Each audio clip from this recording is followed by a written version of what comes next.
Buenos días amigos, un saludo cordial.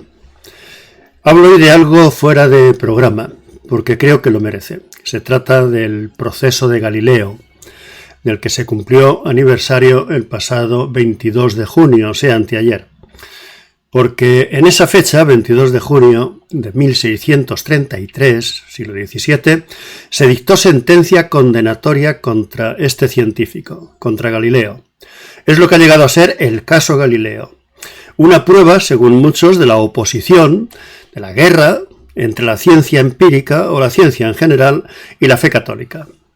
Los marxistas, por ejemplo, llevados de su peculiar filosofía de la historia, vieron, en este caso, un efecto de la lucha de clases y el punto de no retorno en la desaparición del cristianismo que se había iniciado con el copernicanismo. Lo cierto es que Galileo fue siempre un católico piadoso y que Copérnico era canónigo. También es cierto que la condena no fue el fin de las investigaciones del primero, ni siquiera la entorpeció. Copérnico no pensó que el Sol fuera el centro del sistema solar. Por muy extraño que parezca decir esto, hay que afirmarlo.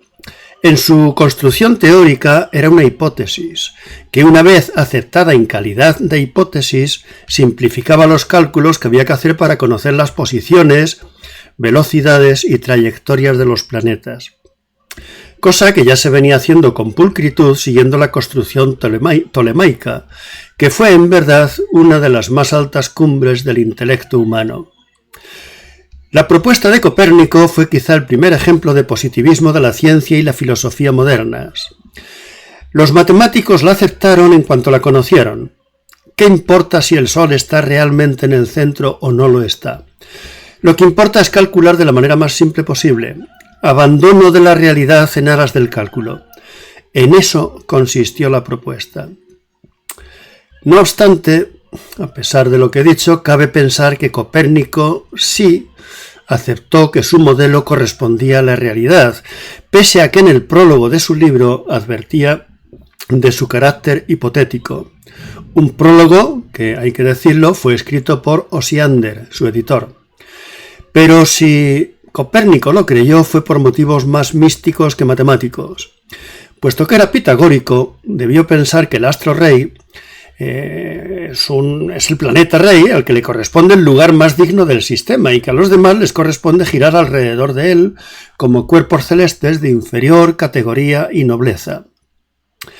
Galileo, sin embargo, abandonó la hipótesis, se convenció de la realidad del copernicanismo y no tuvo en cuenta ninguna idea mística, al menos que sepamos.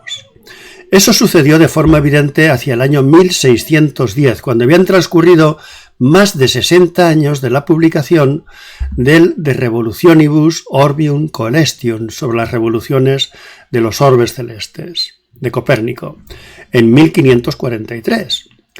Él, Galileo, no disponía de pruebas indiscutibles a su favor, pero sí las tenía contra el anterior sistema aristotélico-tolemaico. El copernicanismo estaba y está en contra de la experiencia, hay que verlo así. Nadie nota que el suelo se mueve y todos comprobamos día a día que es el Sol el que se mueve, de modo que la concepción de Galileo como realidad del sistema copernicano iba contra la experiencia. Esto no es un argumento contra él, contra Galileo, es más bien una prueba de la grandeza de su sistema físico y, de paso, una muestra de que no es la experiencia directa lo que guía a la ciencia. Entonces fue cuando levantó sospechas. En 1615 fue denunciado ante el Santo Oficio de Roma, cuyo procedimiento era normalmente secreto. Se trataba entonces del derecho inquisitorial, que es anterior al de ahora, que es garantista. El juez que juzgaba era el mismo que iniciaba la instrucción, lo cual, según se piensa hoy, con acierto, viciaba el proceso. Ahora bien, quien descalifique este procedimiento comparándolo con el actual, debe pensar que es como si descalificara el viaje de las carabelas de Colón, comparándolo con un viaje intercontinental en un avión de Iberia. A pesar del secreto, Galileo conoció la acusación que se le hacía y fue a Roma con el fin de impedir la condena del copernicanismo. Vano empeño, pues consiguió justamente lo contrario. Se pidió un dictamen a 11 teólogos y los 11 coincidieron en que es absurdo y contrario a la fe cristiana creer que el Sol es el centro inmóvil del mundo y que la Tierra se mueve. Tal dictamen no fue un acto del magisterio.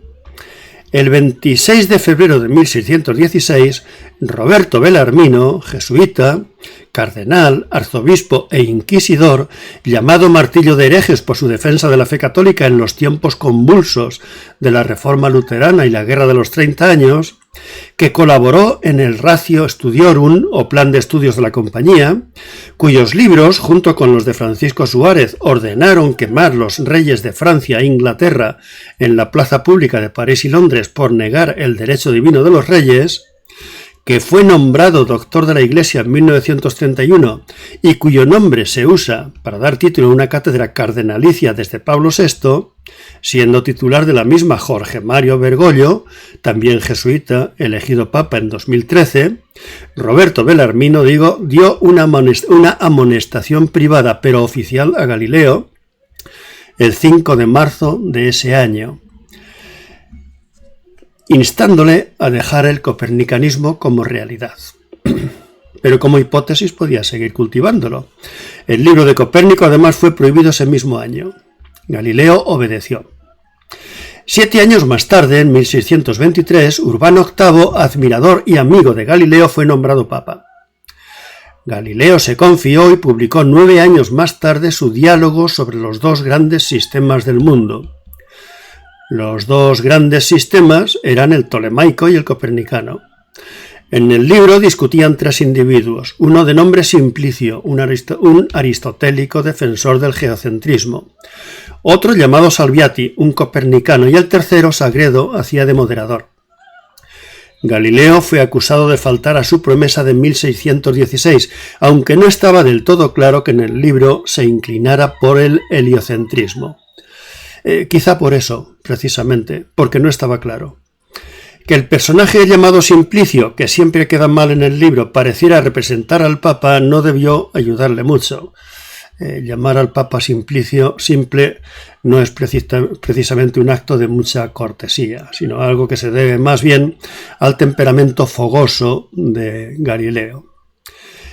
Hay quienes dicen que la promesa de 1616 no existió.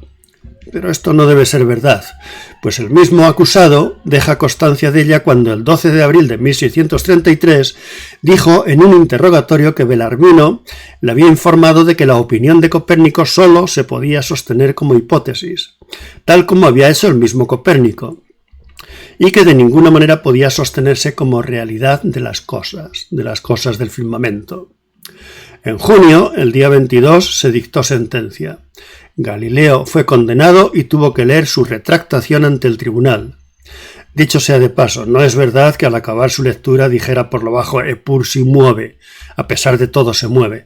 Esto es una leyenda que nació unos 50 años más tarde, cuando ya se estaba gestando el mito, cuando ya esta sentencia, el proceso mejor dicho de Galileo, se estaba convirtiendo en el caso Galileo, una especie de caso histórico. Galileo no fue condenado a muerte, ni fue quemado por la Inquisición, ni sufrió tortura o cárcel. Murió de muerte natural a los 78 años. Fue desde luego condenado a prisión, pero no entró en ella ni antes ni después del juicio.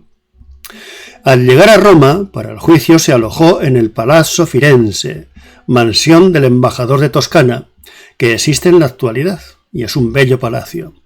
Durante la celebración del juicio, ocupó las habitaciones de un oficial del tribunal, y se le llevaba diariamente la comida desde la embajada de Toscana.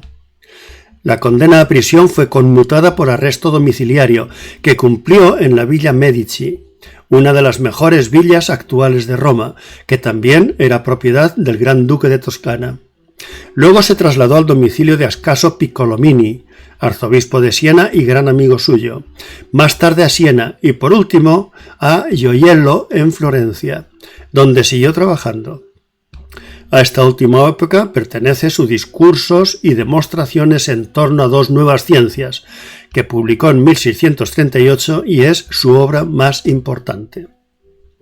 No sufrió ni tortura ni cárcel, pero sí graves inconvenientes, por supuesto. Ir a Roma con 69 años para ser juzgado no era desde luego un buen trato. Es seguro que Galileo sufrió, llegó a estar muy desmejorado, aunque se pudo recuperar. Sobre él no se descargaron, desde luego, los métodos judiciales propios de la época, que eran muy duros para nuestros criterios, pero eran los corrientes entonces. Aquel juicio, desde luego, no debió celebrarse. Sin embargo, ¿por qué se celebró? El proceso podría haberse evitado, pues la Iglesia admite que el texto bíblico, contra alguna parte del cual podría entenderse que atentaba el copernicanismo, debe interpretarse según la cuestión que se esté tratando, y porque Dios no pretende desvelar conclusiones de la ciencia antes de que ella las descubra por sus propios medios. Esto lo sabía bien el propio Galileo, que en carta de 1613 a Benedetto Castelli, un benedictino amigo suyo, y a Cristina de Lorena, gran duquesa de Toscana en 1616, sigue a San Agustín al decir que la Sagrada Escritura y la naturaleza proceden ambas de Dios por igual. Una, la Sagrada Escritura, dictada por el Espíritu Santo, y la otra como obra que ejecuta los mandatos divinos. Y añade a todo esto que hay que penetrar en el auténtico sentido de los textos sagrados, pero que el deseo de las Escrituras no es desvelar teorías físicas. Esta interpretación teológica es correcta. Si esta es una tesis teológica correcta, entonces ¿por qué hubo proceso? Hay quienes responden que los enemigos de Galileo aprovecharon su carácter impetuoso para destruirlo. Otros que Urbano VIII pudo sentirse ofendido por su libro Diálogo sobre dos nuevas ciencias. A lo que se une la peligrosa situación del momento por causa de la reforma de Lutero y la guerra de los 30 años por motivos religiosos. Una guerra que fue auténticamente sanguinaria y destructiva. Todo lo cual pudo hacer que las autoridades mirasen con extrema suspicacia a quien osara interpretar las Escrituras por su cuenta. Sin embargo, esto no parece explicar que 11 teólogos se pronunciaran de forma unánime contra su sistema. Hay en todo este caso una cierta ironía, y es que Galileo argumentó como teólogo mejor que sus contrincantes teólogos, y que estos argumentaron como científicos mejor que él. Belarmino, pongo un ejemplo, le pidió una prueba científica que mostrara el movimiento de la Tierra, lo que llevaría a pensar, por ejemplo, que en el pasaje de Josué no fue el sol el que se paró, sino la Tierra la que detuvo su giro hasta que acabase la batalla para la toma de Jericó. Pero Galileo fue incapaz de proporcionársela. Hay que decir en su descargo que tal prueba llegó varios siglos más tarde, en el XIX, con el péndulo de Foucault. Galileo no podía dar tanto. La ciencia física continuó pese a todo, y el juicio no fue un obstáculo.